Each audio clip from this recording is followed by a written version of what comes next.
আল্লাহ রাসূল সাল্লাল্লাহু আলাইহি ওয়াসাল্লামের সাহাবী হযরত আব্দুল্লাহ ইবনে আব্বাস রাদিয়াল্লাহু তাআলা আনহু তিনি বলেন, একদিন আমি আল্লাহর রাসূলের সাথে পিছনে পিছনে হাঁটছিলাম, অর্থাৎ নবী আগে হাঁটে আমি পিছনে হাঁটি।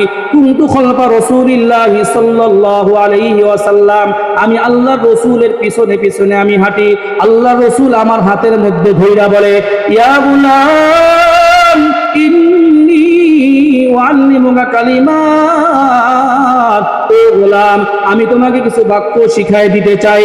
আল্লাহর রাসূল যখন আব্দুল্লাহ ইবনে আব্বাসকে বললেন, আমি তোমাকে এমন কিছু কথা শিখাই দিতে চাই যে কথাগুলো তুমি জীবনে কোনোদিনও তুমি ভুলবা না, যদি মনে রাখো সারাটা জীবন তোমার কাজে লাগবে।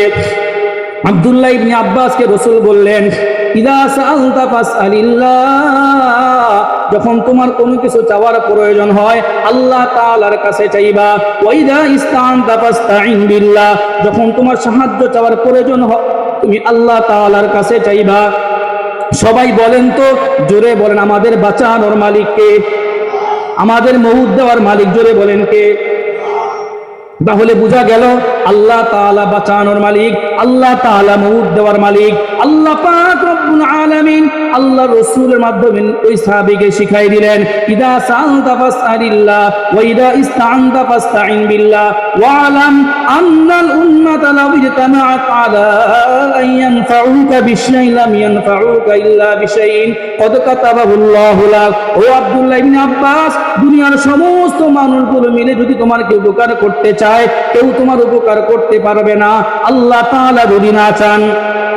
দুনিয়ার সমস্ত মানুষগুলো মিলে যদি তোমার ক্ষতি করতে চায়, ওয়াইদা ইসতাআনতা ফাসতাইন বিল্লাহ ওয়া আলাম আন্নাল উম্মাতা লাউ ইজতামাআত আলা আন ইয়ানফাউকা বিশাইইন লাম ইয়ানফাউকা ইল্লা বিশাইইন ক্বাদ কাতাবাহুল্লাহু লাক ওয়া লাউ ইজতামাউ আলা আন ইয়াদুররুকা বিশাইইন লাম ইয়াদুররুকা ইল্লা বিশাইইন ক্বাদ কাতাবাহুল্লাহু লাক।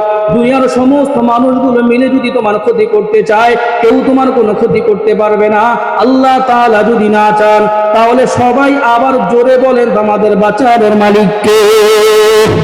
এবারে শাহাদাত আঙ্গুলটা আকাশের দিকে তুলে চিৎকার দিয়ে হৃদয়ের সমস্ত ভালোবাসাগুলো একত্রিত করে সবাই জোরে বলেন তো, আমাদের মউত দেওয়ার মালিক কে? আমাদের ইজ্জত দেওয়ার মালিক কে? আমাদের বেইজ্জত করার মালিক জোরে বলেন তো কে? আল্লাহ পাক রব্বুল আলামিন নবীর মাধ্যমে জিনিসটা শিখাই দিলেন, ও আব্দুল্লাহ ইবনে আব্বাস, চেয়ারম্যান তোমাকে বাঁচাবে না, এমপি তোমাকে বাঁচাবে না, মন্ত্রী তোমাকে বাঁচাবে না, আমি আল্লাহই তোমাকে বাঁচাবো, আমি আল্লাহই তোমাকে মউত দিব। জোরে বলেন কথা ঠিক কি ঠিক না?